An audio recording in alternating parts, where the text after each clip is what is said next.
Okay, welcome back to lesson number 2 in the Conservation Ecology series on Mr. Gill's science stuff. So this lesson is on required practical 12, which is essentially how you plan an ecology investigation. Hopefully you've watched the last video already where I talked about the most important thing, which we'll get to in just a moment.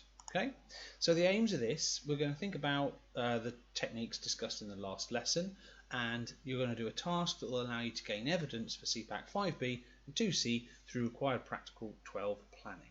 Okay, so this video it will take about half an hour, and then you're going to do your research into this, which should take about an hour and a half maybe. To do this, which will be the remainder of your work for this week. So the work obviously then will need to be submitted to us so we can award you those CPACs and those practical certifications. So what we're asking you to do, well, when planning any sort of investigation, I would say, but particularly pertinent in ecology, as I said last lesson, the hardest question is, what exactly do you want to find out? What exactly are you trying to do? Okay? You need to keep it really simple and be very clear on what you're trying to find out. If you're starting with, I need to use a quadrat, no, wrong, right? The equipment comes after, what are you trying to do? That's the most important thing to get through your head. Keep it nice and simple. It can be a really simple hypothesis like, I want to know if this pond is healthier than that pond. I want to know if there are more of this species here or there, or I want to know if the effect of pollution in this road affects species diversity as we move away from that road. Okay, those are the kind of questions that you want to start with. Okay, now those of you who are doing an EPQ will have extra training at setting a question, but it doesn't need to be anywhere near as sophisticated as that. So, in ecology, particularly out of the areas of biology, it gets a bad rap for being quite sort of woolly and fluffy, okay? Now that is due to bad questions, I think. You need to, in ecology, cut through all that, okay? You need to cut through the fluff and get valid and reliable data and use statistics appropriately to prove what you're talking about, which is exactly what we were talking about in the last lesson, okay? So, the difference is that it comes out like this. Now, I'm sure you've heard a lot of ecology and conservation sounding like scenario 1. You know, yeah, we should not build a road there because it's going to kill all the animals and stuff. And to be fair, the way ecology is reported and in the media is not exactly favourable to this. However, scenario 2 is really what you're aiming for. To be able to have the level of insight and detail to say something like, in a similar environment where there is an already similar road, the biodiversity drops off by 50% for every 500 metre closer to the road you get.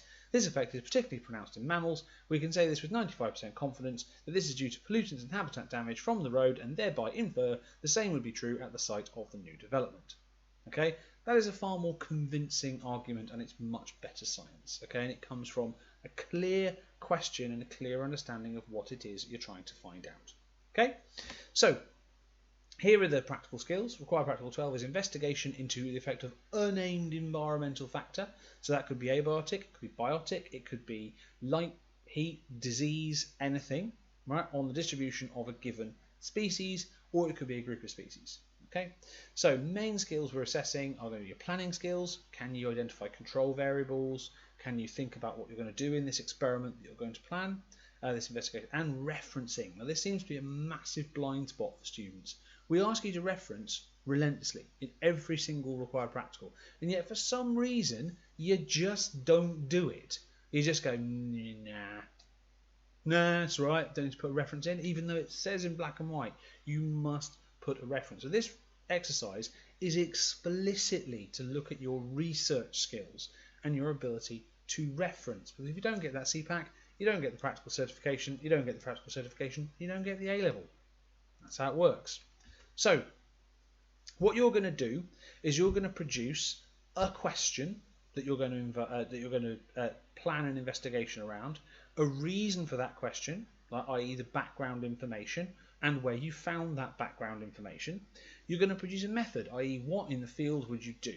You're going to produce the resources and the equipment for your study, a location, anywhere in the world, doesn't matter, but you've got to back it up and say why, again, with a reference, the measurements and the results, what statistical test you might use to sort of test if your results are significant, and something on the costing and practicality of your great expedition out to wherever it is you're going to go.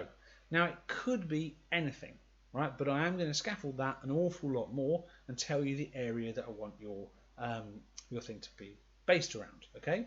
Now, I'm going to give you an example from another expedition that we did, not Fiji this time, but Cuba, okay? And this is an example of a real-world example of what you're going to be trying to plan, okay?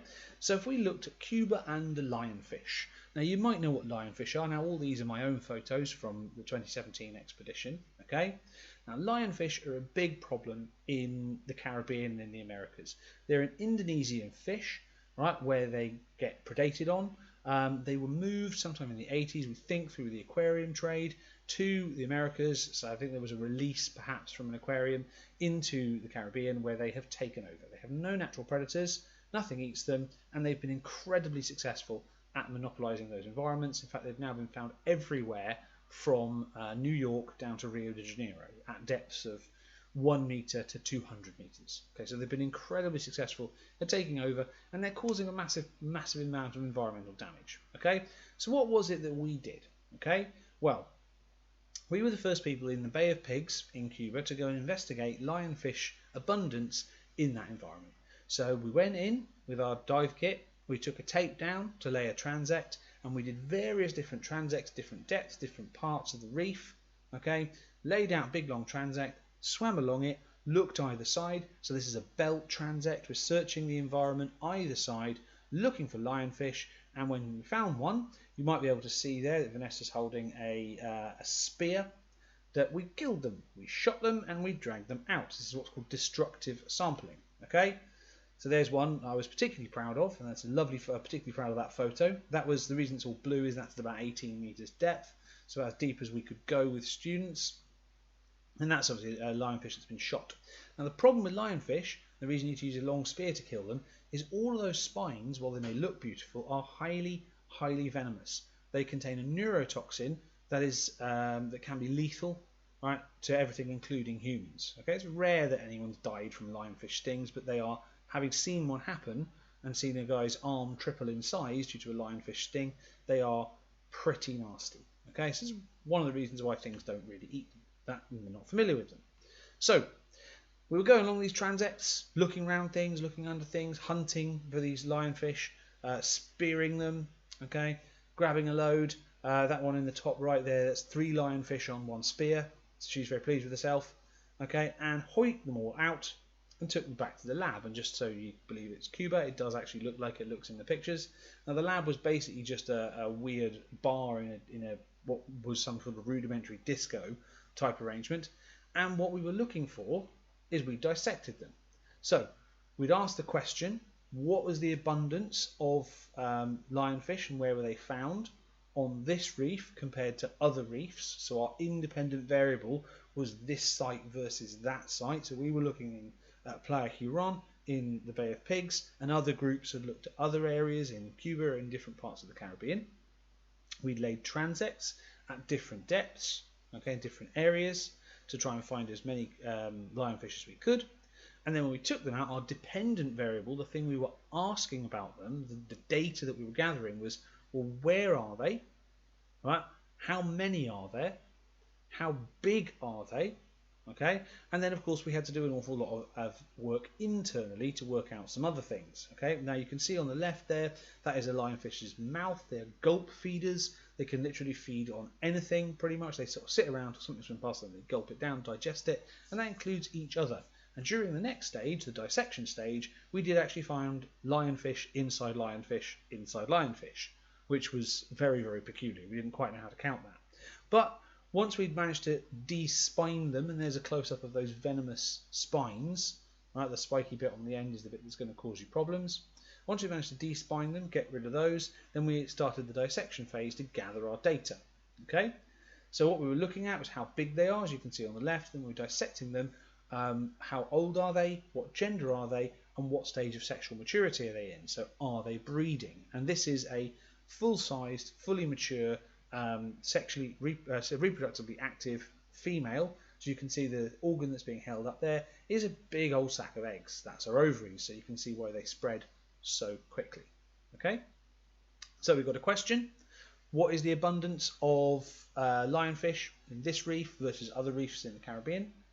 We've got a method for getting them. We're going to take transects down to different depths in the reef. We're going to go along those transects looking either side, so it's a belt transect hunting. Our sampling method is also destructive sampling. It's using spears to get them out. And then our dependent variable, our data that we're gathering, is their size, right? Their age, their development stage, their mass, what's in their gut content. So we also had to hoik out their guts, their stomachs, put those in formaldehyde preserved for someone at the University of Havana to assess. Okay, and that was basically the data that we were gathering. Okay, so we got pretty good at production line dissections of lionfish, and the bigger ones, and one of the main sort of conservation sides of this, is actually the bigger ones are pretty tasty to eat once you get rid of the venomous spines. Okay, so if we can persuade fishermen to go and fish them to eat them, then happy days. Okay, so for this investigation, right, to go through those categories that you're going to invent for the example I'm going to give you in a moment, the question was, what's the abundance, range and diet of invasive lionfish on the reefs of Playa Huron, Bay of Pigs, Cuba versus other areas of the Caribbean? So independent variable was different areas. What's the reason for that question? Well, lionfish are invasive, and since introduction into the Caribbean they've been causing major ecological damage to native species because they can just gulp feed around and they get their little mouths round. Okay, and then a method for investigating that question: destructive sampling, spearfishing, along lateral transects at depths of 3 to 18 meters, and subsequent dissection analysis. Okay, the resources we needed were scuba gear, obviously, tapes, spears, dissection equipment, preservatives, and obviously the personnel, qualified personnel to do the job. The location was Playa Huron, Bay of Pigs. Okay, why did we study that area? Well, so far it was unstudied, and also it was an area we were forced to go to for reasons I'll tell you later. And then the measurement results and stats you'll use, well, the fish capture site, the depth, the type, the aspect, the date and time, size and mass, gender, sexual maturities. There's loads of different things that loads of different scientists will have been doing loads of different stats tests on. A couple that jump to mind would be you could look at size of fish against depth and do a Spearman's rank correlation, right? If that's the question that you're asking. You could do the frequency of sexually mature lionfish in that reef versus another reef, and then you've got frequencies in categories, right? So the different sexual maturities versus in different areas. Then you've got a chi-square test. You could do the average mass of the lionfish that you found in one area versus another, okay? And then you've got a student t-test. So it depends on what question it is that you are asking as to what stats test you'll do, okay? So in terms of practicality and costing, this was a tuition fee funded expedition, the like of which I know many of you have signed up to go on, and so on, and looked into. The practicalities were complex, basically because we were supposed to be doing a different site, but then Donald Trump got elected and put new embargoes on Cuba, and Cuba changed the rules on, as a retaliation, changed the rules on what dive boats and dive instructors we could use to make sure they were all Cuban. Problem is there weren't enough Cubans, so we had to move site and do shore dives rather than dives from boats to comply with new regulations. Okay, so practicalities were complex, and I'm not expecting anything that detailed or in-depth in what you produce. So that's a very, very short summary of the kind of thing you might write for the Cuba expedition, right? What you're going to do, though, and I'll explain the reason why, is you're going to look into a different group, which is going to be amphibians. Now, remember to reference every single category. AQA like the Harvard reference system. That's the quote from their documentation. Below, put the full reference. Okay, it counts as a full reference if it allows the reader to access. So Wikipedia, not a full reference. Google, definitely not a full reference. Okay, for websites, which is what the majority I assume of you are going to use, you put the URL in enough detail to be finding it. So if the person looked at that URL, put that into their browser, they would get to the same resource that you used to get the information. Okay, if they can do that, it's a good reference. If they can't, it's a bad reference. Okay, now websites change, so it's very important if you're referencing a website that you put the date accessed. Okay, Now, those of you doing EPQ will have more sophisticated understanding of how to do referencing and things like that. And if you want to do full Harvard referencing with the little thing in the text, you crack on, but you don't have to. Okay? So, your task is going to be to look into frog conservation. Okay, and I'll explain the reason why this one is the one that's been chosen in a moment. So, amphibian species are declining worldwide. You're going to create an action proposal on how you conserve the world's amphibians. It will include what are the problems. So, what's the question? What should we do?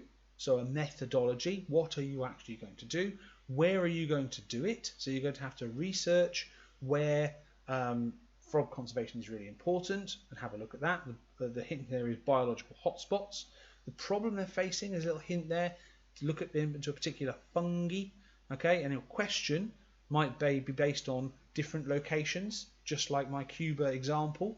But instead of looking at lionfish, you're looking at frogs. And instead of looking at an invasive species, you're looking at whether or not they've got a fungal disease or not. So your factor is a disease. Right? It's a biotic factor. Okay? How are you going to measure success? Well, if you're looking at different stats, if you're going to look at different areas and you've got frequencies of things in different areas, well, that gives you a nice little steer there as to what to do. How much will it cost? How will you staff it? Is it practical? So on and so forth. Not as interested in that as we are with the other ones, but make sure that you are fully referenced on all of these things. Okay? Now there is a writing frame for you to fill in, which will be accompanying this lesson, which will help you fill in those boxes. Hopefully if you can do a decent job, and obviously I want you to do a better job than I did, of those little summaries. For the Cuba example, you need a bit more detail than that. That should give you good enough evidence to get those CPACs. Okay, so here's some resources to get you started. Now you can use whatever resources you want. Okay, you can start your own research from scratch. Here's some background, which I thought was really good. There's a video in the Opwal Ex Situ series by this guy called Dr. Jonathan Colby, who is doing literally this, and he does a whole video about his life in Honduras doing frog and amphibian conservation. So look into him. Go to his Twitter to have a look for other useful links. He's literally doing what we're asking you to do here, but don't just copy the video, what he does in the video, because I've watched it too. Okay, so but that is optional. You can obviously do that, or you can go off on your own. Okay, so we're looking for that proposal. We're looking for that to be in a week. Okay, and hopefully you'll come up with some useful ideas and enough evidence for us to give you those different CPACs. So, can you help the amphibians, please? Okay. Good luck with that. Any problems, get in touch, and I'll see you next time.